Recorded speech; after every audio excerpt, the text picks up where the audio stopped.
নবম শ্রেণীর সকল ছাত্রছাত্রীদের প্রোগ্রেস টিউটোরিয়াল ইউটিউব চ্যানেলে স্বাগত। আশা করছি তোমরা সকলেই ভালো আছো এবং মনোযোগ সহকারে পড়াশোনা করছো। আজকে আমাদের আলোচনার বিষয় হলো নবম শ্রেণীর বাংলার আকাশে সাতটি তারা অধ্যায়ের অতি সংক্ষিপ্ত প্রশ্নোত্তর। এই প্রশ্নোত্তরগুলি তোমাদের দ্বিতীয় পর্যায়ক্রমিক মূল্যায়নের জন্য খুব গুরুত্বপূর্ণ, তাই তোমরা ভিডিওটি প্রথম থেকে শেষ পর্যন্ত অবশ্যই দেখো আর তোমাদের বন্ধুদের মধ্যে ভিডিওটি শেয়ার করে দিও যাতে তারাও জানতে পারে।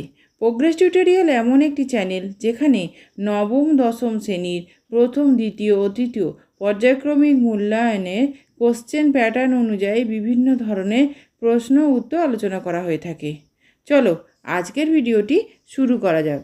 প্রথম প্রশ্নটি দেখো, আকাশে সাতটি তারা কবিতাটি কোন কাব্যগ্রন্থ থেকে নেওয়া হয়েছে?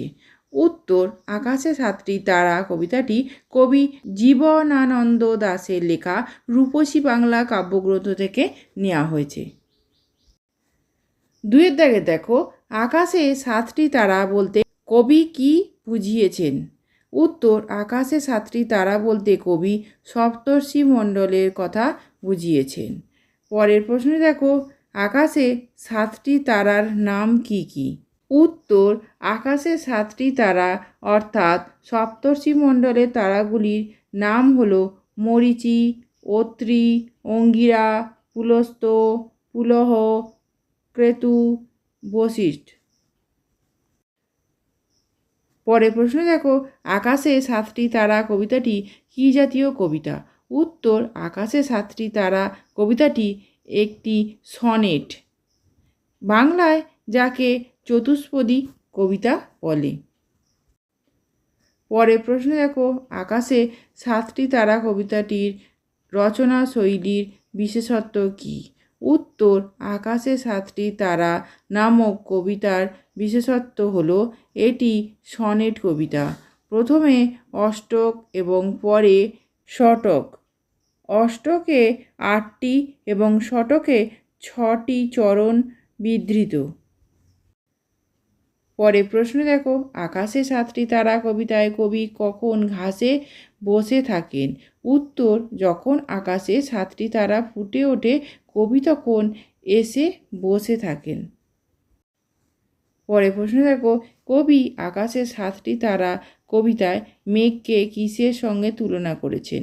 উত্তর, কবি জীবনানন্দ দাশ আকাশে সাতটি তারা কবিতায় মেঘকে কামরাঙা ফলের সঙ্গে এবং মৃত মণিয়ার সঙ্গে তুলনা করেছেন। পরে প্রশ্ন দেখো, কামরাঙা লাল মেঘ এর ডুবে যাওয়াকে কবি কিসের সঙ্গে তুলনা করেছেন? উত্তর, কামরাঙা লাল মেঘ গঙ্গাসাগরের ঢেউয়ে ডুবে যাওয়াকে কবি মৃত মণিয়ার সঙ্গে তুলনা করেছেন। পরের প্রশ্ন দেখো, কামরাঙা লাল মেঘ কামরাঙা কি?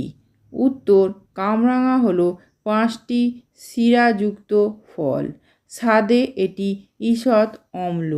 পরের প্রশ্ন দেখো, ঢেউয়ে ডুবে গেছে, কে কোথায় ডুবে গেছে? উত্তর, কামরাঙা লাল মেঘ গঙ্গাসাগরের ঢেউয়ে ডুবে গেছে। পরের প্রশ্ন দেখো, বাংলার বুকে নেমে আসা সন্ধ্যাকে কবি কোন বিশেষণে ভূষিত করেছেন? উত্তর, বাংলার বুকে নেমে আসা সন্ধ্যাকে কবি শান্ত, অনুগত, নীল ইত্যাদি বিশেষণে বিশেষায়িত করেছেন। পরের প্রশ্ন দেখো, আসিয়াছে শান্ত অনুগত, কে এসেছে? উত্তর, এখানে কবির ভাবনায় রূপসী বাংলার নীল সন্ধ্যা নেমে এসেছে। পরের প্রশ্ন দেখো, বাংলার বুকে নেমে আসা সন্ধ্যাকে কবি কী রঙের বলে বর্ণনা করেছেন? উত্তর, বাংলার বুকে নেমে আসা সন্ধ্যাকে কবি নীল রঙের বলে বর্ণনা করেছেন। পরের প্রশ্ন দেখো, বাংলার বুকে নেমে আসা নীল সন্ধ্যাকে কবি কার সঙ্গে তুলনা করেছেন? উত্তর, বাংলার বুকে নেমে আসা নীল সন্ধ্যাকে কবি কেশবতী কন্যার সঙ্গে তুলনা করেছেন। পরের প্রশ্ন দেখো, কেশবতী কন্যা কোথায় এসেছে বলে কবির মনে হয়েছে? উত্তর, কেশবতী কন্যা যেন আকাশে নেমে এসেছে বলে কবির মনে হয়েছে। এই ধরনের ভিডিওগুলি পেতে চ্যানেলটি অবশ্যই সাবস্ক্রাইব করে রেখো এবং বেল আইকন প্রেস করে অল নোটিফিকেশন অন করে রেখো। এছাড়া ভিডিওটিকে লাইক ও শেয়ার করো। পরে প্রশ্ন দেখো, চুল তার ভাসে, কার চুল কোথায় ভাসে? উত্তর, রূপসী বাংলারূপী কেশবতী কন্যার চুল প্রকৃতি প্রেমিক কবি জীবনানন্দ দাশের চোখের ও মুখের ওপর ভাসে। পরে প্রশ্ন দেখো, পৃথিবীর কোনো পথ কাকে দেখেনি? উত্তর, পৃথিবীর কোনো পথ আকাশে নেমে আসা রূপসী বাংলার নীল সন্ধ্যারূপী কেশবতী কন্যাকে দেখেনি। পরে প্রশ্ন দেখো, দেখি নাই অত কে কি দেখেননি?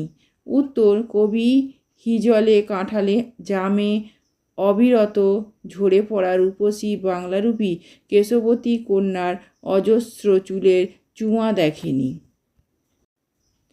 পরে প্রশ্ন দেখো, ঝড়ে অবিরত, কোথায় কি ঝরে?